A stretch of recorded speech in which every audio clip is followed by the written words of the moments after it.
আসসালামু আলাইকুম, চলে আসলাম আপনাদের জন্য FZS ভার্সন 4.0 মানে B4 বাইক।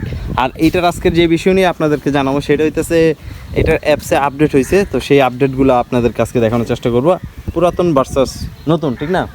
তা দেখাই আপনাদেরকে। ফার্স্টে আমরা যদি এটাকে অন করি, অন করার সাথে সাথে দেখবেন সুন্দর একটা মিটার, হাই রেডিমেডি সব দিয়ে দিব। আর এটা কিন্তু ব্যাটারিটা সম্পর্কে এটা মোবাইলের, কিন্তু আবার ভাইবেন না যে এটা গাড়ির কোনো কোনো লবণ টবণ দেয় নাই। আর সোজা বাংলা নতুন আয়োডিন আছে, মানে নতুন ভিটামিন আছে। দেখি ভিটামিনটা আপনাদেরকে দেখাই। এই যে দেখেন এখানে দুইটা অ্যাপস আছে, এটা হচ্ছে আগের আর এইটা হইতেছে আপডেট, ঠিক না? আর কোনটা দেখাইবো আমরা? এটা। তা এই যে দেখেন যেটা আপডেট, এটা আপডেট কী হয়েছে, আপনারা যখন অ্যাপসে কানেক্ট করবেন এরকম সুন্দর করে এরকম একটা পেজ চলে আসবে আর একটু লোডিং হবে। আর এটার কানেক্ট করতে হলে অবশ্যই কিন্তু আপনি মোবাইলের ব্লুটুথ চালু করবেন, তারপরে এরকম একটা স্মার্ট মোবাইল নেবেন। মোবাইলের মাধ্যমে দেখা গেছে আপনারা এই অ্যাপসটা কন্ট্রোল করতে পারবেন, মানে মোটামুটি আপনার বাইকের ভিতরে যা আছে। তো প্রথমে যেটা দেখে আপনাদের যে এটা যতটা থ্রোটল দিবেন এইখানে কিন্তু শু করব। আবার দেখা গেছে আবার উল্টাপাল্টা কিছু করে না, আমি একটু দেখাই কোন জায়গাটা। এটা এই যে দেখেন কীভাবে আমি এই জায়গা থেকে এই যে দেখছেন এখানে, এখন যদি আমি বাইক স্টার্ট করি এখানে কিন্তু শু করব। এই যে দেখেন এখানে যেরকম আরপিএম দেখাইতেছে, ঠিক এই জায়গাটা তো সেম আরপিএম। আবার এখানে একটু বিদ্যুৎ চমকাইতেছে, মানে পাওয়ার, বুঝতে পারছেন?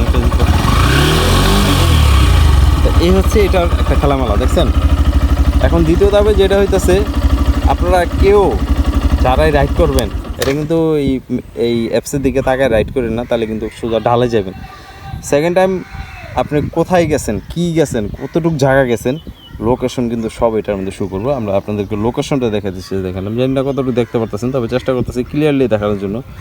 এই যে দেখেন ওইখান থেকে পৃষ্ঠা খুলবেন, পৃষ্ঠা খোলার পর এই যে দেখেন ম্যাপিং যে এটা আছে, এটা এই যে দেখেন লোড হয়ে গেছে। আমি কোন জায়গা থেকে কোন জায়গায় গেছি বা কতটুকু দৌড়েছি সব কিছু এই যে এখানে সুন্দর মতো এই অ্যাপসের মাধ্যমে আপনারা দেখতে পারবেন, জানতে পারবেন যেটা কতটুকু আরপিএম দিছি ওটা দেওয়া যায়। আর এইখানে দেখেন কতটুকু আরপিএম দিছি, সব কিছু কিন্তু এই অ্যাপসের মাধ্যমে দেওয়া হয়েছে। ডিটেইলস মাইলেজ টাইলেজ সব দেখা যায়। এই যে দেখেন।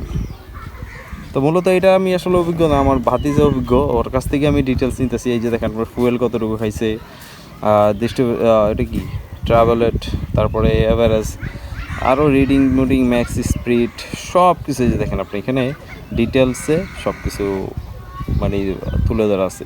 আর এটার একটা সবচেয়ে মূল বিষয় কি, এটা যেহেতু আপডেট হয়েছে, আপডেট হওয়ার কারণে সব কিছুই আপডেট হয়েছে, এটা হচ্ছে মূল বিষয়। আপনারা পুরাতন যে অ্যাপস আছে ওটার ভিতরে এই জিনিসটা পাইবেন না, যার কারণে আপনারা যারাই এই অ্যাপসটা ইনস্টল করতে চান, এই যে দেখেন এই হচ্ছে অ্যাপসের লোগো প্লাস নাম, আর এটা হচ্ছে আগের ভার্সন থেকে এটা অনেকটা বেটার করছে। আর যার কারণে আপনাদের সব কিছু একটা ইজিলিভাবে আপনারা করতে পারবেন। তো এর হচ্ছে ডিটেলসে সব কিছু দেখতে পারলেন আপনি কত কিলোমিটার থেকে শুরু করে বাইকটি কোনো সমস্যা শু করে, যদি সমস্যা হয় সমস্যা শো করবো। আচ্ছা, থেকে আমরা এখানে যাব। তো এটার বাই চান্স যদি আপনাদের বাইকের যদি সমস্যা হয়ে থাকে, তো সেই জিনিসটা কিন্তু এই অ্যাপসের মাধ্যমে দেখতে পারবেন। সেটা হচ্ছে মেনটেন্যান্স। এখানে আপনারা টাচ করলে দেখতে পারবেন, হয়তো একটু সময় নেই আর কি লোডিং নেওয়ার জন্য। নোটিস পড়লে পড়বেন, না পড়লে নেই, ওকে দিলাম। তো এইখানে দেখেন কী কী সমস্যা ধরতে হবে। এখানে engine oil timing for maintenance, মানে ইঞ্জিন অয়েলটা টাইমিং ফর চেঞ্জ করতে করতেছে, এটাকে মেনটেন্যান্স করতে করতেছে। আর যেই আমরা যেটাকে আর কি মোবিল বলি সেটা আর কি ইঞ্জিন অয়েলটা এতটুকুই আমরা পাইছি। আর এখানে এই যে দেখেন কত কিলোমিটার রান হয়েছে, 11,000 প্লাস এই রান হয়েছে এই বাইকটি। তো আপনাদেরকে এই অ্যাপ সম্বন্ধে পুরোপুরিভাবে ধারণা দিলাম। আর এর যে হিস্ট্রি আমার যতটুকু ধারণা হলো ভাই, খাস বাংলায় গেলাম। আর এসিআই যে অতটা আমার কাছে ভালো তা না, আমার কাছে ভালো লাগে R15 না, MT-টা ভালো লাগে, MT-50 বাইকটা খুবই আমার কাছে অন্যরকম লাগে। তাই হচ্ছে আজকে এই বিষয়টা জানালাম একেবারে সুন্দর করে, মানে আয়োডিনে যত প্রকার আছে এটা দেখাইলাম আপনাদেরকে। লবণ তো লবণই, আর কিছু না। তো এখান থেকে আমরা ভিডিওটা শেষ করতে যাচ্ছি। ছোটোখাটো একটা ভিডিও করলাম যে অ্যাপসের কীভাবে আপনারা এটা ব্যবহার করবেন। আর এটা কানেক্ট করতে কিন্তু একটু আপনাদের একটা লাগবে, দেখা গেছে বাইকের ব্লুটুথের মাধ্যমে কানেক্ট করতে পারেন। তারপরে চেসিস নাম্বার দেওয়া লাগে, চেসিস নাম্বার আর চেসিস নাম্বার আর লাস্টের ডিজিট এগুলো দেওয়ার লাগে। এটা যখন অ্যাপস ওপেন করবেন তখনই আপনারা বুঝতে পারবেন। আপাতত এখান থেকে বিদায় নেই, আল্লাহ হাফেজ।